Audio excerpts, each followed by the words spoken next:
പ്രിയപ്പെട്ട സഹോദരങ്ങളെ, വലിയ കൃപയുടെ നിമിഷത്തിൽ പ്രാർത്ഥനാപൂർവ്വം നമുക്ക് ഈ വചനം കേൾക്കാം. ഇന്ന് ഈ വചന ശുശ്രൂഷ പങ്കെടുത്തുകൊണ്ടിരിക്കുന്ന ഓരോ വ്യക്തി, ഒരു കുടുംബത്തെയും കർത്താവ് ധാരാളമായിട്ട് അനുഗ്രഹിക്കട്ടെ എന്ന് ആദ്യമേ തന്നെ അച്ഛൻ ആശംസിക്കുന്നു.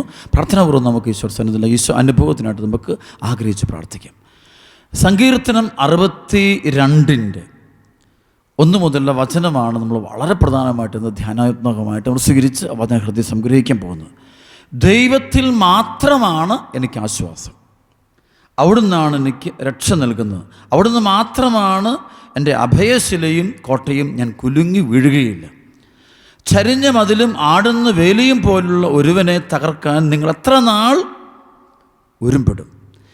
അവൻ്റെ ഔന്നത്യത്തിൽ നിന്ന് അവനെ തള്ളിയിടാൻ മാത്രമാണ് അവർ ആലോചിക്കുന്നത്. അവർ വ്യാജത്തിൽ ആനന്ദിക്കുന്നു, അധരങ്ങൾ കൊണ്ട് അനുഗ്രഹിക്കുന്നു, ഹൃദയം കൊണ്ട് ശപിക്കുന്നു. ദൈവത്തിൽ മാത്രമാണ് എനിക്ക് ആശ്വാസം, അവിടുന്നാണ് എനിക്ക് പ്രത്യാശ നൽകുന്നത്, അവിടുന്ന് മാത്രമാണ് എൻ്റെ അഭയശിലയും കോട്ടയും, എനിക്ക് കുലുക്കം തട്ടുകയില്ല. എൻ്റെ മോചനവും മഹിമയും ദൈവത്തിലാണ്, എൻ്റെ രക്ഷാശിലയും അഭയവും ദൈവമാണ്.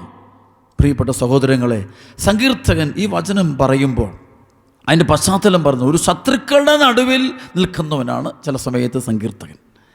അവന് ശത്രുക്കളുടെ നടുവില്ല, പലതരത്തിലുള്ള പ്രശ്നങ്ങളുടെയും പ്രതിസന്ധികളുടെയും നടുവിലാണ്, വഞ്ചകന്മാരുടെ നടുവിലാണ് അവൻ കഴിയുന്നത്. ഒരുപാട് ചതിയന്മാരുടെ നടുവിൽ നിന്നാണ് അവന് ദൈവരാജ്യത്തിൻ്റെ സുവിശേഷം അവൻ പ്രഘോഷിക്കുന്നത്. അപ്പോൾ അതുകൊണ്ടാണ് അവൻ പറയുന്നത്, അവന് ചുറ്റുമുള്ള ആളുകളുടെ സ്വഭാവങ്ങളെല്ലാം വെച്ചിട്ടാണ് പറയാണ്, ദൈവത്തിൽ മാത്രമാണ് എനിക്ക് ആശ്വാസം, അവിടുന്നാണ് എനിക്ക് രക്ഷ നൽകുന്നത്. പ്രിയപ്പെട്ട സഹോദരങ്ങളെ, ഈ ഒരു വലിയ ബോധ്യം നമ്മുടെ ഹൃദയത്തിൽ വേണം. അതായത് ദൈവം മാത്രമാണ് നമുക്ക് ആശ്വാസം നൽകുന്നത്, ദൈവം മാത്രമാണ് നമുക്ക് അഭയശിലയായിട്ട് നിൽക്കുന്നത്, ദൈവം നമുക്ക് താങ്ങും തണലുമായിട്ട് നിൽക്കും, അതിൻ്റെ യാതൊരു സംശയമില്ല. ഈ കഴിഞ്ഞ ഞങ്ങളിൽ ഒരു വലിയൊരു സംഭവം എൻ്റെ അടുത്തേക്ക് വന്നു. എനിക്കറിയാവുന്നൊരു സംഭവം, ഒരു ഫാമിലിയിലെ ഒരു പ്രത്യേക സംഭവമാണ്. അപ്പോൾ ഒരു പൈശാചിക പീഡ അവിടെ പലരിലും ഉണ്ട്. ഒറിജിനലായിട്ടുള്ള പൈശാചിക പീഡയുള്ള ഒരു കുട്ടി അവിടെയുണ്ട്. അപ്പോൾ അതേസമയം തന്നെ ഇവിടെ വേറൊരു കുട്ടിയുണ്ട്. ആ കുട്ടി നല്ല കൃപയിലുള്ള കുഞ്ഞാണ്. അപ്പോൾ ഈ പൈശാചിക പീഡയിലുള്ള കുട്ടിയോട് ദുഷ്ടാരൂപി പറയുന്നൊരു വാക്കുണ്ട്, മറ്റേ ആ കൊച്ചിനെ അപ്പോൾ ചോദിക്കും, എന്തുകൊണ്ടാണ് നിനക്ക് ഈ ഇളയ കുട്ടീനെ ഉപദ്രവിക്കാൻ പറ്റാത്തത് എന്ന് ചോദിക്കുമ്പോൾ ഉടനെ ദുഷ്ടാരൂപി പറയുന്നൊരു വാക്കുണ്ട്, ഈ ഇളയ കൊച്ച് വർഷങ്ങളായിട്ട് കുഞ്ഞുനാൾ തൊട്ട് ചൊല്ലി പ്രാർത്ഥിച്ച ഒരു വചനമുണ്ട്. അത് യെശയ്യാ 41:10. അതായത്, ഭയപ്പെടേണ്ട, ഞാൻ നിന്നോട് കൂടെയുണ്ട്, സംഭ്രമിക്കേണ്ട, ഞാനാണ് നിൻ്റെ ദൈവം. അപ്പോൾ ഭയപ്പെടേണ്ട, ഞാൻ നിന്നോട് കൂടെയുണ്ട്, സംഭ്രമിക്കേണ്ട, ഞാനാണ് നിൻ്റെ ദൈവം. ഇത് കുഞ്ഞുനാളിൽ അമ്മ ഈ കുട്ടിക്ക് പറഞ്ഞു കൊടുത്ത് പഠിപ്പിച്ചൊരു വചനമാണ്. അപ്പോൾ ഈ വചനമാണ് എപ്പോഴും ഈ കുട്ടി ആവർത്തിച്ച് ചൊല്ലും. സ്കൂളിൽ പോകുമ്പോഴും പോകുന്ന വഴിയിലും ഈ വചനം, ഭയപ്പെടേണ്ട, ഞാൻ നിന്നോട് കൂടെയുണ്ട്, സംഭ്രമിക്കേണ്ട, ഞാനാണ് നിൻ്റെ ദൈവം എന്ന് കർത്താവ് അരുളി ചെയ്യുന്നു. അപ്പോൾ ഈ വചനം ഉച്ചരിച്ചുകൊണ്ടിരിക്കുക സാത്താൻ്റെ ശക്തികൾക്ക് ആ കുട്ടീനെ തകർക്കാൻ പറ്റുന്നില്ല, മാനസികമായിട്ട് തകർക്കാൻ പറ്റുന്നില്ല. അപമാനങ്ങളും വരുമ്പോൾ തകർക്കാൻ പറ്റുന്നില്ല. പരാജയങ്ങളും തോൽവി വരുമ്പോഴും കുട്ടി ചൊല്ലും, ഈ വചനം ചൊല്ലുകയാണ്. അതായത്, ഭയപ്പെടേണ്ട, ഞാൻ നിന്നോട് കൂടെയുണ്ട്, സംഭ്രമിക്കേണ്ട, ഞാനാണ് നിൻ്റെ ദൈവമെന്ന് പറയുന്നു. ആ വചനം ഹൃദയത്തിൽ സംഗ്രഹിച്ചുകൊണ്ട് മുന്നോട്ട് പോവുക. അപ്പോൾ അത് വലിയ അനുഗ്രഹമായിട്ടും വലിയ അഭിഷേകമായിട്ടും വലിയ സൗഖ്യമായിട്ടും വലിയ വിടുതലായിട്ടും മാറുന്നത് കാണാൻ പറ്റും. പ്രിയപ്പെട്ട സഹോദരങ്ങൾ, അതുകൊണ്ട് നമ്മുടെയൊക്കെ ജീവിതത്തിൽ കർത്താവാണ് എൻ്റെ അഭയം, കർത്താവാണ് എൻ്റെ ആശ്രയമെന്ന് രാവും പകൽ നമ്മൾ പറഞ്ഞാൽ തന്നെ പൈശാചിക അരൂപികൾ നമ്മെ നിരാശപ്പെടും, നമ്മൾ തകർക്കുന്ന തിന്മയുടെ ശക്തികൾ നമ്മുടെ പരിസരത്ത് വരില്ല, നമ്മുടെ ജീവിതത്തിൽ വരില്ല, നമ്മുടെ കുടുംബത്തിലേക്ക് വരില്ല, നമ്മുടെ പ്രിയപ്പെട്ടവരൊന്നും തൊടുക പോലുമില്ല. അപ്പം അതുകൊണ്ട് ഈ ഒരു വലിയ ബോധ്യം, ജ്ഞാനം ഹൃദയത്തിൽ നമ്മൾ പഠിപ്പിക്കണം. ധ്യാനിച്ചുകൊണ്ട് ദൈവത്തിന് കൊടാനുകൂടി നന്ദി പറയാനായിട്ട് നമ്മൾ എപ്പോഴും തയ്യാറാണ്. അതുകൊണ്ട് കർത്താവാണ് എൻ്റെ അഭയം, കർത്താവാണ് എൻ്റെ ആശ്രയം, ആർക്കും എന്നെ ഒന്നും ചെയ്യാനാവില്ല എന്ന് നമ്മൾ പറയണം. വീണ്ടും സങ്കീർത്തനത്തിൻ്റെ 59:16 വചനം പറയുന്നുണ്ട്, ഞാൻ അങ്ങയുടെ ശക്തി പാടിപ്പുകഴ്ത്തും, പ്രഭാതത്തിൽ ഞാൻ അങ്ങയുടെ കാരുണ്യം ഉച്ചത്തിൽ പ്രകീർത്തിക്കും. എൻ്റെ കഷ്ടതയുടെ കാലത്ത് അങ്ങ് എൻ്റെ കോട്ടയും അഭയവുമായിരുന്നു. എൻ്റെ കഷ്ടതയുടെ കാലത്ത് അങ്ങ് എൻ്റെ കോട്ടയും അഭയവുമായിരുന്നു. അപ്പോൾ എൻ്റെ കഷ്ടതയുടെ കാലത്ത് ദൈവമാണ് എൻ്റെ അഭയവും എൻ്റെ കോട്ടയമെന്ന് ഹൃദയത്തിൽ വിശ്വസിച്ച് ഏറ്റുപറയാനായിട്ട് നമ്മൾ എപ്പോഴും തയ്യാറാകണം. കർത്താവാണ് എൻ്റെ കോട്ടയെന്നും. അപ്പോൾ എല്ലാ സമയത്തും നമ്മൾ ദൈവാശ്രയത്തിൻ്റെ, പ്രിയപ്പെട്ട സഹോദരികളെ, ഒരു കാര്യം ചോദിച്ച് പഠിച്ചുള്ളൂ, ദൈവമേ ഉള്ളൂ നമുക്ക് ആശ്രയിക്കാൻ പറ്റുന്ന ഏക സങ്കേതമെന്ന് എപ്പോഴും നമ്മൾ മനസ്സ് സൂക്ഷിക്കണം. അതൊന്ന് മാറിപ്പോകുക. ദൈവത്തിൽ ആശ്രയിക്കുക, പൂർണ്ണമായിട്ട് ആശ്രയിക്കുക, മനുഷ്യരിൽ ആശ്രയിക്കരുത്. അത് സങ്കീർത്തനത്തിൻ്റെ 118 അധ്യായത്തിൽ സങ്കീർത്തനം നമ്മെ പഠിപ്പിക്കുന്ന ഏറ്റവും വലിയ വചനങ്ങൾ, കൃപയുടെ വചനമാണിത്. സങ്കീർത്തനം 118 8-9 വചനം. മനുഷ്യരിൽ ആശ്രയിക്കുന്നതിനേക്കാൾ കർത്താവിൽ അഭയം തേടുന്നത് നല്ലത്.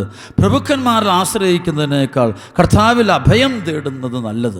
നമ്മൾ മറ്റു പലരെയും ആശ്രയിക്കുമ്പോൾ നമ്മുടെ ജീവിതത്തിൽ പ്രശ്നങ്ങളും വിഷമങ്ങളും ദുഃഖങ്ങളും തകർച്ചകളും രോഗങ്ങളും പീഡകളൊക്കെ വരുമ്പോൾ ചിലപ്പോൾ നമ്മൾ മറ്റുള്ളവരെ ആശ്രയിക്കും. ചിലപ്പോൾ ഹോസ്പിറ്റലിൽ പോയി ഡോക്ടറിനെ ആശ്രയിക്കും. ആശ്രയിക്കേണ്ടെന്നില്ല, ആശ്രയിച്ചു, കുഴപ്പമൊന്നുമില്ല. പക്ഷേ അതിലും മുകളിൽ ദൈവാശ്രയത്വം എന്നൊരു തലം നമുക്കുണ്ടാകണം. ദൈവവിശ്വാസത്തിൻ്റെ, എൻ്റെ ദൈവത്തോടുള്ള എൻ്റെ ആഴമേറിയ ബന്ധത്തിൻ്റെ ഒരു ഭാഗമായി ആശ്രയത്വത്തിൻ്റെ സ്വഭാവം വേണം. അതാണ് എന്നെ പിടിച്ച് നടത്തുന്നതെന്ന് എപ്പോഴും ഞാൻ പറയും. അല്ലാതെ ഒരിക്കലും നമ്മൾ ലോകത്തെ ആശ്രയിക്കരുത്, ലോകാരൂപി ആശ്രയിക്കരുത്. ആശ്രയിച്ച് അവിടെ ഇന്ന് എനിക്കറിയാം, ഇന്ന് നിരാശയിലും ദുഃഖത്തിലൊക്കെ കഴിയുന്ന ഓരോ വ്യക്തികളും ജീവിതം പഠിച്ചു വയ്ക്കും.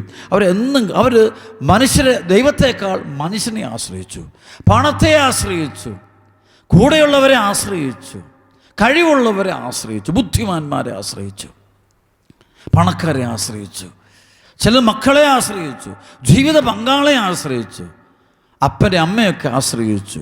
പക്ഷേ ചില സമയത്ത് കാണാൻ പറ്റും, ഇവർക്കാർക്കും നമ്മളെ സഹായിക്കാനോ വഴി നടത്താനോ രക്ഷിക്കാനോ ഒരിക്കലും പറ്റില്ല. ചില പ്രശ്നം വരുമ്പോൾ ഇവർക്കാർക്കും ഒന്നും ചെയ്യില്ല. നമ്മുടെ കയ്യിൽ എന്തേറെ പണമുണ്ടെങ്കിലും അതൊന്നും ഒരു ഫലം ചെയ്യത്തില്ല, ഒരു ഗുണവും ചെയ്യില്ല.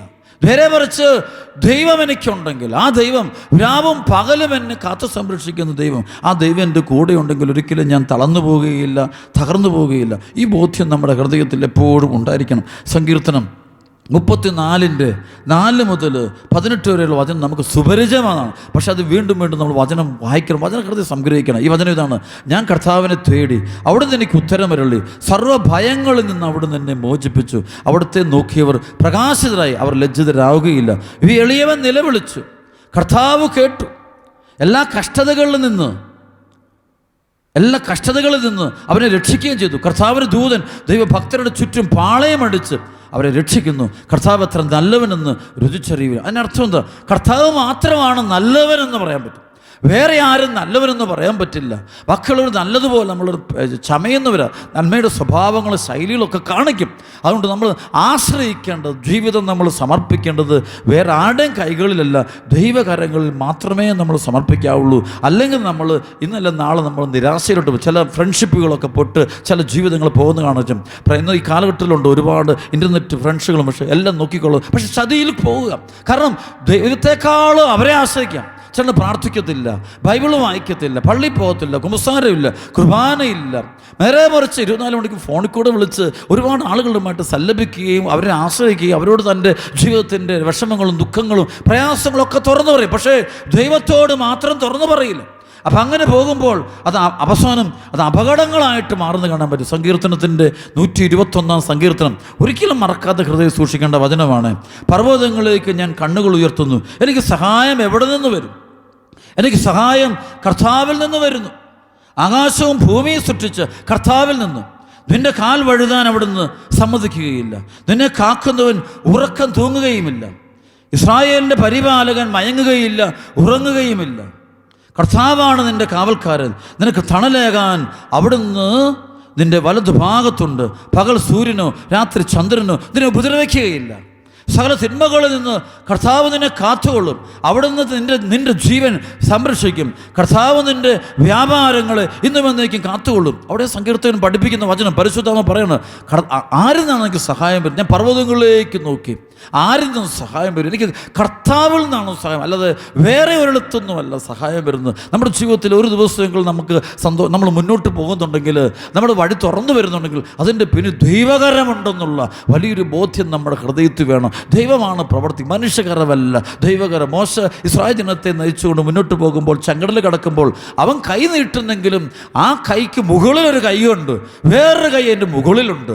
ആ കൈ ദൈവത്തിൻ്റെ കൈ, ആ കൈയാണ് ശരി. ആ കൈകൾ കൈകളാണ് ആ ചെങ്കടലിനെ രണ്ടായിട്ട് മാറ്റിയത്. നമ്മൾ അധ്വാനിക്കായിട്ട് നമ്മൾ ഇറങ്ങുമ്പോൾ, നമ്മുടെ കരങ്ങൾ വെച്ചുകൊണ്ട് നമ്മൾ അധ്വാനിക്കുമ്പോൾ, നമ്മൾ പഠിക്കുമ്പോൾ, ജോലി ചെയ്യുമ്പോൾ, പ്രാർത്ഥിക്കുമ്പോൾ, അപ്പോൾ അവിടെയൊക്കെ നമ്മൾ അധ്വാനിക്കും. പക്ഷേ ആ കൈ കൊണ്ട് കാര്യം, നമ്മുടെ കൈ കൊണ്ടോ നമ്മുടെ ബുദ്ധി കൊണ്ടോ, അതിന് മുകളിലൊരു ബുദ്ധി ഉണ്ടാകണം, അതിന് മുകളിലൊരു കൈ വേണം. ദൈവത്തിൻ്റെ കരങ്ങൾ, ദൈവത്തിൻ്റെ ജ്ഞാനം, ആ ദൈവം തന്നെ പ്രവർത്തിക്കണം. എങ്കിലേ അവിടെ വഴി തുറക്കപ്പെടും. ഇത് നീ അറിയുന്ന ദിവസമാണ് നിന്റെ രക്ഷയുടെ ദിവസം. അതാണ് അതറിയുന്ന ഏത് ദിവസമാണോ നിനക്ക് സമാധാനം കിട്ടും. അത് നിന്റെ പ്രശ്നങ്ങൾ തീരും, അത് നിന്റെ ദുഃഖങ്ങൾ മാറും, നിന്റെ ബന്ധനങ്ങൾ അഴിയും, നിന്റെ പൈശാചിക പീഡകൾ അഴിയും. നേരെ മറിച്ച് നിന്റെ കരമാണ് എല്ലാത്തിൻ്റെയും പിന്നിൽ, നിന്റെ ബുദ്ധിയാണ് എല്ലാത്തിൻ്റെയും പിന്നിൽ, നിന്റെ കഴിവും നിന്റെ പാണ്ഡിത്യവുമാണ് എല്ലാത്തിൻ്റെ പിന്നിൽ നിന്ന് നീ കരുതുമ്പോഴാണ് തകർച്ചകൾ വരുന്നത്. അവിടെയാണ് തോറ്റുപോകുന്നത്. നീ ഒരുപാട് അധ്വാനിച്ചിട്ടും മക്കളെ വളർത്തിയിട്ടും നീ പഠനങ്ങൾ നടത്തിയിട്ടും നീ പരാജയപ്പെട്ടു പോകുന്നുണ്ട്. കാരണം ഇതിനപ്പുറത്തുള്ള ദൈവത്തിൻ്റെ കരം കാണാൻ പറ്റും. മോശ കൈകൾ നീട്ടുമ്പോൾ, ഒരു ചെങ്കടലിന് മീതെ കൈ നീട്ടുമ്പോൾ അവന് വിശ്വാസമുണ്ട്, അതിന് മുകളിൽ വേറൊരു കൈയുണ്ട്. ആ ദൈവകർ അവന് ബുദ്ധിയുണ്ട്, പക്ഷെ അതിൻ്റെ മുകളിൽ ബുദ്ധിയുണ്ട്. അവൻ 10 പ്രമാണങ്ങൾ പഠിപ്പിക്കുമ്പോൾ അവൻ പഠിപ്പിക്കുന്നവന് അവനല്ല പഠിപ്പിക്കുന്നത്, ദൈവമാണ് അതുകൊണ്ടാണ് ഇസ്രായേൽ ജനം കേൾക്കുന്നത്. ഇസ്രായേൽ ജനം കേൾക്കുന്നത് മോശ പഠിപ്പിക്കുന്നില്ല, മോശയിലൂടെ ദൈവം അതിന് മുകളിൽ ദൈവത്തിൻ്റെ ഒരു ഇടപെടലുണ്ട് അവിടെ. അല്ലെങ്കിൽ അതൊന്നും കേൾക്കുകയില്ല. അടയാളങ്ങളും അത്ഭുതങ്ങൾക്കും ദൈവത്തിൻ്റെ ഇടപെടൽ. അപ്പോൾ ഈ ദൈവം എന്താണ് ഈ തലമുറയുടെ ചിലരുടെയൊക്കെ നാശത്തിൻ്റെ കാരണം ദൈവത്തെ കൂടെ സ്വന്തം കഴിവിലും സ്വന്തം ബുദ്ധിയിലും സ്വന്തം അറിവിലും സ്വന്തം പാണ്ഡിത്യത്തിലും സ്വന്തം പണത്തിലും മറ്റുള്ളവർ പറയുന്നത് കേട്ടുകൊണ്ട് പോവുകയാണ്. അപ്പോൾ ഒരുപാട് ബന്ധം, 10,000 ലക്ഷക്കണക്കിന് സൗഹൃദ ബന്ധങ്ങളുണ്ടെങ്കിൽ, കോടിക്കണക്കിന് ആളുകൾ നമ്മുടെ കൂടെ വ്യൂവേഴ്സായിട്ടും ഒക്കെ ഉണ്ടെങ്കിൽ, കൂടെ ഉണ്ട് സപ്പോർട്ട് എല്ലാത്തിനും ഉണ്ടെങ്കിലും അവരൊന്നും നിൻ്റെ ജീവിതത്തിൻ്റെ യഥാർത്ഥ പ്രശ്നങ്ങൾക്ക് ഒരുപക്ഷെ അവരെല്ലാം നിനക്കൊരു പ്രശ്നമായിട്ട് മാറാൻ സാധ്യതയുള്ളൂ. അവിടെ ഉപദേശങ്ങൾ കേട്ടതാണ് പലപ്പോഴും നിൻ്റെ ജീവിതത്തിൻ്റെ അപകടങ്ങൾക്കും തകർച്ചകൾക്കും ഒക്കെ കാരണം. ഇവരുടെയൊക്കെ ഉപദേശം കേൾക്കാൻ പോകുന്നത് ശരിക്കും നീ കേൾക്കേണ്ടത് ദൈവത്തിൻ്റെ വചനമായിരുന്നു.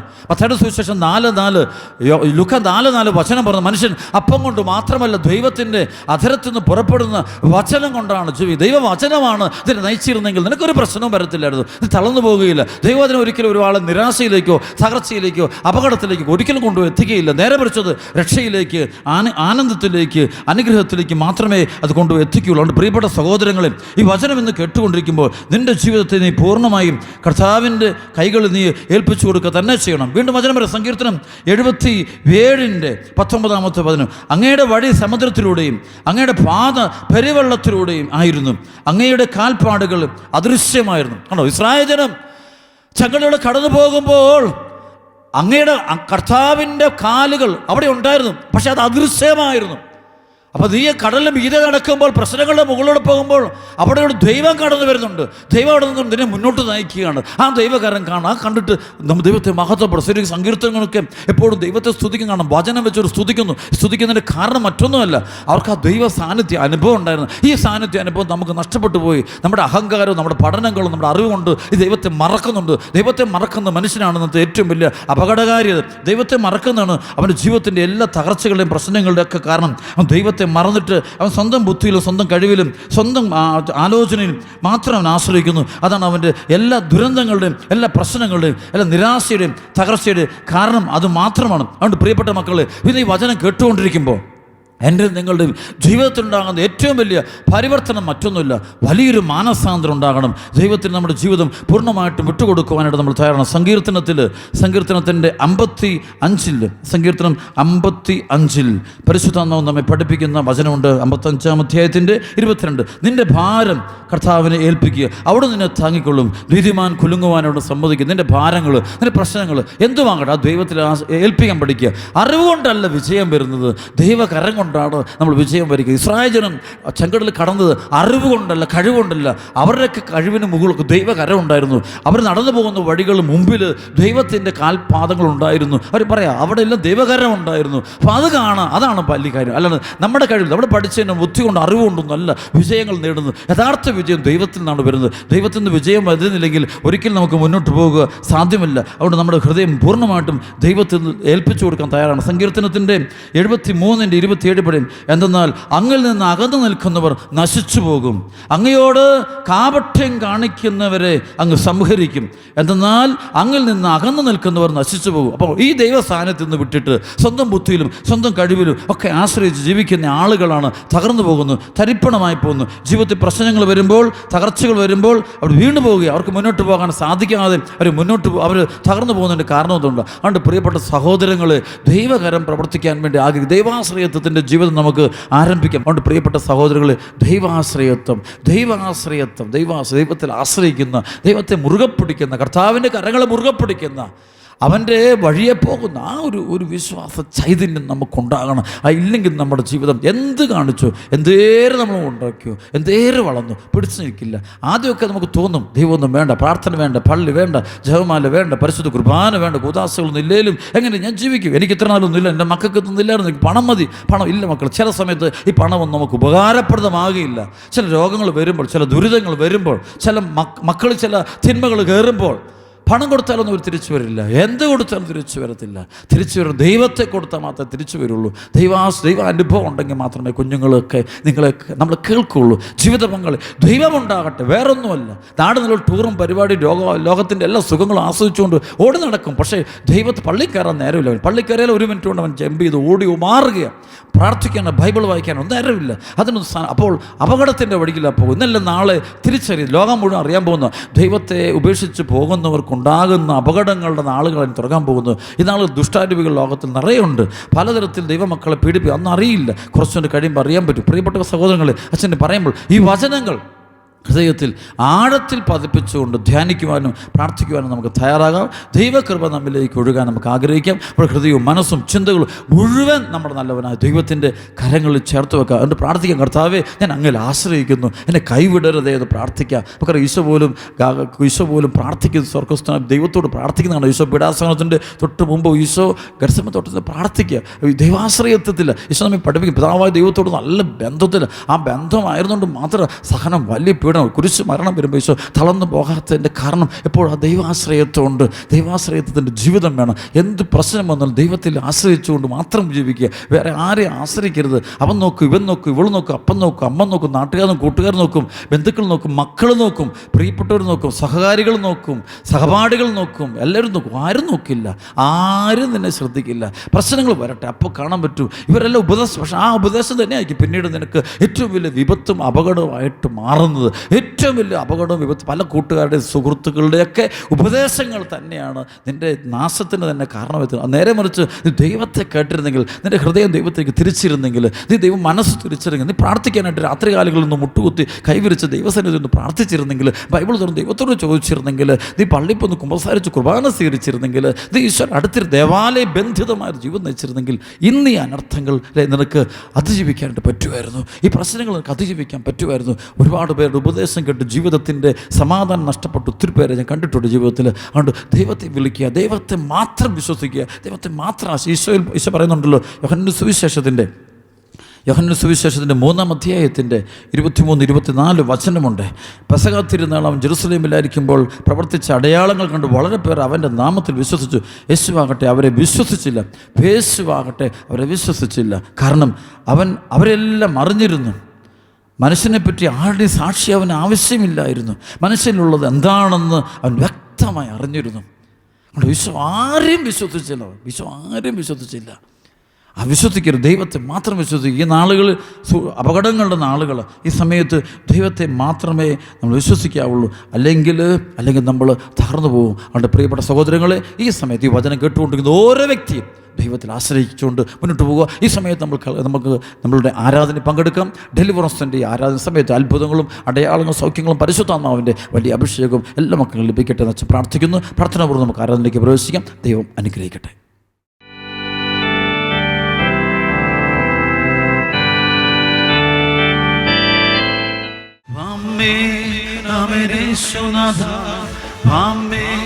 ആമേൻ ദൈവപുത്ര, ആമേൻ ആമേൻ സർവശക്ത നിത്യപിതാവേ, ആമേൻ ആമേൻ യേശുനാഥ, ആമേൻ ആമേൻ ദൈവപുത്ര, ആമേൻ ആമേൻ സർവശക്ത നിത്യപിതാവേ, ആമേൻ ആമേൻ യേശുനാഥ, ആമേൻ ആമേൻ ദൈവപുത്ര ആമേൻ ആമേൻ സർവശക്ത നിത്യപിതാവേ ആമേൻ ആമേൻ യേശുനാഥ ആമേൻ ആമേൻ ദൈവപുത്ര ആമേൻ ആമേൻ സർവശക്ത നിത്യപിതാവേ.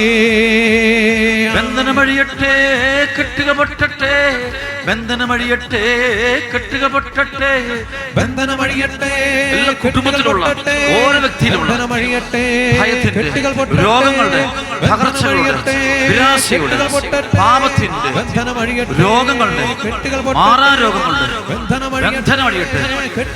കുടുംബ കലഹം മാറട്ടെ, കുടുംബ തകർച്ചകൾ ശുദ്ധി ഉണ്ടാകട്ടെ, അശുദ്ധാന്തം മദ്യപാനത്തിന്റെ പുകവലിയുടെ മയക്കുമരുന്നിന്റെ ലഹരികളുടെ ക്ഷണിക പാപങ്ങളുടെ അവിഹിത ബന്ധങ്ങളുടെ ഇന്റർനെറ്റിന്റെ അഡിക്ഷന്റെ കുറ്റം പറയുന്ന വെറുപ്പിന്റെ പകയുടെ കോപത്തിന്റെ അശുദ്ധിയുടെ അവിശ്വാസത്തിന്റെ ദൈവനിഷേധത്തിന്റെ അഹന്തയുടെ കലഹത്തിന്റെ ഈഗോയുടെ എല്ലാ ബന്ധനങ്ങൾ അഴിഞ്ഞു പോട്ടെ. ഓരോ വ്യക്തി കഴിയട്ടെ ഈ സമയത്ത്, ഓരോ കുടുംബത്തിനും.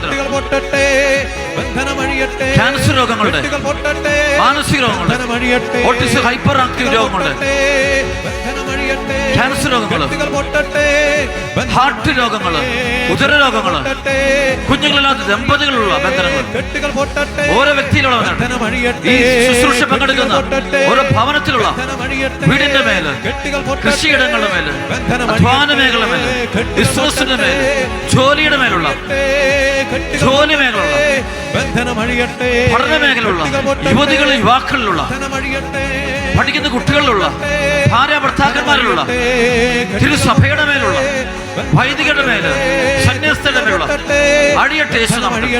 യേശുനാമത്തിൽ, യേശു രക്തത്താൽ, കർത്താവിന്റെ വചനത്തിന്റെ ശക്തിയാൽ, പരിശുദ്ധ കുർബാനയുടെ ശക്തിയാൽ, പത്രോസ് അപ്പോസ്തലന്മാരുടെ, പത്രോസ് പൗലോസ് അപ്പോസ്തലന്മാരുടെ വലിയ മധ്യസ്ഥത്തിന്റെ ശക്തിയാൽ, ഭവാശ്രീയുടെ പ്രത്യേക മധ്യസ്ഥ, അമ്മ ത്രീസയുടെ മധ്യസ്ഥ, വിശുദ്ധാത്മാക്കളുടെ ശക്തിയാൽ, പ്രാർത്ഥനയുടെ ശക്തിയാൽ, എല്ലാ പുണ്യവാന്മാരുടെയും മധ്യസ്ഥ പ്രാർത്ഥന ശക്തിയാൽ, തിരുസഭയുടെ അധികാര വചനം കൊണ്ട് കൽപ്പിക്കുന്ന യേശുനാമത്തിൽ ഈ സമയത്ത് വിടുതലും സൗഖ്യം ഓരോ വ്യക്തിക്കും, ഓരോ കുടുംബത്തിനും, ഓരോ സ്ഥലത്തിനും ഇപ്പോൾ ലഭിക്കട്ടെ. ഓരോ രോഗിയും സുഖം പ്രാപിക്കട്ടെ. നിരാശയുടെ നിരാശ വിട്ടുകൊണ്ട്, നിരാശയുടെ, കലഹത്തിന്റെ, ഭയത്തിന്റെ, അഹങ്കാരത്തിന്റെ, ജോലി തടസ്സങ്ങളുടെ, വിവാഹ തടസ്സങ്ങളുടെ, തെറ്റായ ബോധ്യങ്ങളുടെ, സാധാരണ നിഗൂഢ തന്ത്രങ്ങള്, പ്രവർത്തനങ്ങളെല്ലാം മാറിപ്പോട്ടെ. ഈ സമയം ഈ പരിശുദ്ധ കുർബാനയുടെ ബലം, ശക്തി ഓരോ വ്യക്തിയിലേക്ക് ഒഴുകുന്നു. ഓരോ മകനും മകൾക്കും അഭിഷേകം കിട്ടുന്നു. കരഞ്ഞ് പ്രാർത്ഥിക്കുന്ന മക്കളുടെ മേലുള്ള, നിലവിളിച്ച് പ്രാർത്ഥിക്കുന്ന മക്കൾക്കുള്ള, നിലവിളിച്ച് പ്രാർത്ഥിക്കണം. എല്ലാവരും പ്രാർത്ഥിക്കുന്നു. കരങ്ങൾ ഉയർത്തുന്നു, പ്രാർത്ഥിക്കുന്നു. കൂടുതൽ സംഭവിക്കുന്നു. യേശുനാമത്തിൽ, യേശുനാമത്തിൽ, യേശുനാമത്തിൽ, യേശുക്രിസ്തു നാമത്തിൽ, രക്തത്താൽ അടിയട്ടെ. കെട്ടുകൾ പൊട്ടട്ടെ.